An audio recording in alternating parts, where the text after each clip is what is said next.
الرباط مدينة الأنوار، عاصمة الريادة والحضارة والتاريخ، قطب حضاري ورافعة للتنمية، تحولت إلى مدينة تضج حيوية وبهاء ونماء، وتسير على خطى العواصم العالمية من خلال برنامج تنمية الرباط الذي أطلق عليه جلالة الملك حفظه الله مدينة الأنوار عاصمة المغرب الثقافية. بدأت ثمار الرباط عاصمة الأنوار تظهر في البنيات الثقافية والتحتية بتثمين الموروث الثقافي والحضاري. هكذا تبدو الرباط بساكنتها وروادها وضيوفها. كانت محطة عبور فأصبحت مدينة استقرار وإنجاز لمشاريع اقتصادية واجتماعية كبرى، وتسعى منهجية سياسة القرب الملكية إلى بلوغ عدة غايات أساسها تحقيق مداخيل مستدامة وجعل مختلف الفضاءات والمحطات النموذجية التضامنية منصات للتجارة الرائجة والتسويق الناجح. التقدم والتنمية عاملان أساسيان في مسيرة الإصلاح، ولأجل ذلك يقوي جلالة الملك حفظه الله حركية التطوير والتحديث، ويقوي جلالته دوائر النهضة والتقدم، وهو جهد ملكي سام نقابله بالوفاء تعبيرا خالصا مخلصا لجلالة الملك، نقابله بالولاء والطاعة والانخراط الدائم، نقابله بالشكر لله على ما من علينا من خيرات، وبالعرفان لجلالة الملك الذي يواصل مسيراته المباركة ويعمق ولوج الوطن بكل ربوعه في مراحل جد متقدمة من النماء على المستويين الاقتصادي والاجتماعي. نقابله بالدعاء إلى الله أن يتولى جلالة الملك بنصره وتوفيقه، وأن يحفظ على الدوام تلك اللحمة من فيض المشاعر والأحاسيس التي ربطت قلوب المغاربة بجلالة الملك وسواعد أبناء الشعب المغربي بأوراش الإصلاح التي يتبناها جلالة الملك حفظه الله. وعلى هامش حفل التدشين وبعين المكان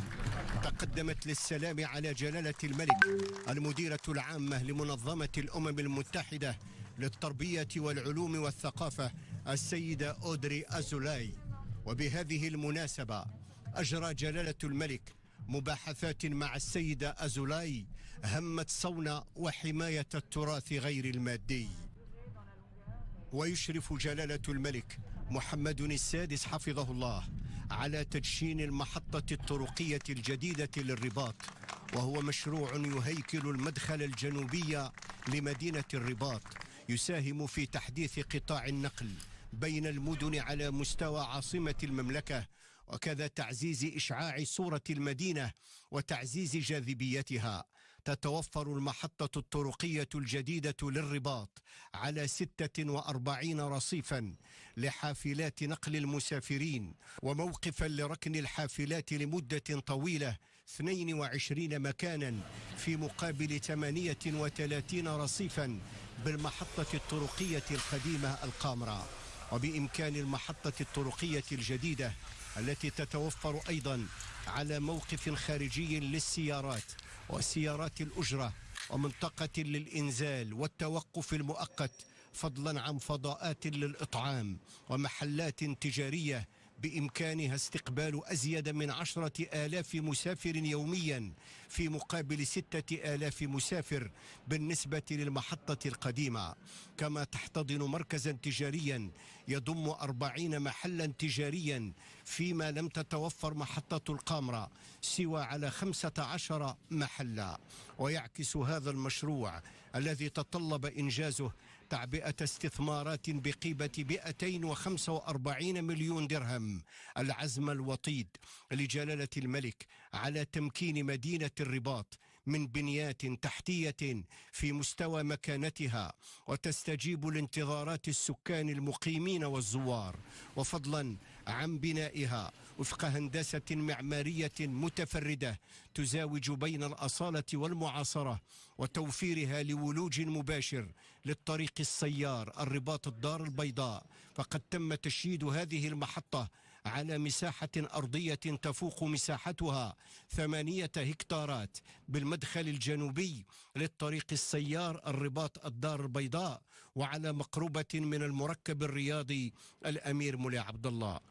وتستجيب المحطة الطرقية لضوابط معمارية حديثة تتيح تثمين الفضاءات الداخلية من أجل تدبير سلس لحركة المسافرين وتعزيز جاذبية المحيط الخارجي وضمان مقومات الأمن والسلامة وجودة الخدمات. وتعتبر المحطة الطرقية الجديدة للرباط بنية لوجستيكية من الجيل الجديد، حيث تعتمد في تسييرها على نظام معلوماتي متكامل للتدبير يمكن من تحسين ظروف استقبال وإرشاد المسافرين وضمان إدارة مثلى لعمليات نقل المسافرين واللوجستيك، بالإضافة إلى تسهيل عمليات اقتناء تذاكر السفر،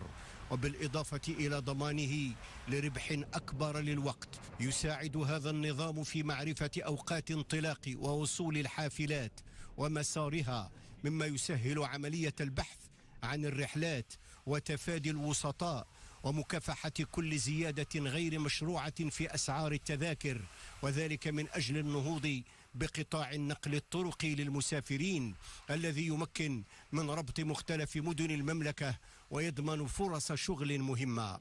كما تضم المحطة الجديدة بنيات تحتية وتجهيزات متنوعة تمكن المسافرين وزوارها من الحصول على أفضل الخدمات في احترام تام لشروط الأمن والسلامة، وهو الأمر الذي ينطبق أيضا على مهني النقل الذين ستتوفر لهم ظروف جيدة للاشتغال استجابة لتطلعاتهم وانتظاراتهم لتمكينهم من تحسين تنافسيتهم والرفع من رقم معاملاتهم وصون كرامتهم. إنها الرباط تتزين بمحطة طرقية جديدة، إنها الرباط تتضوأ بهذه المعلمة الشامخة التي تضعها في مصاف الحواضر العالمية الكبرى. الرباط التي أصبحت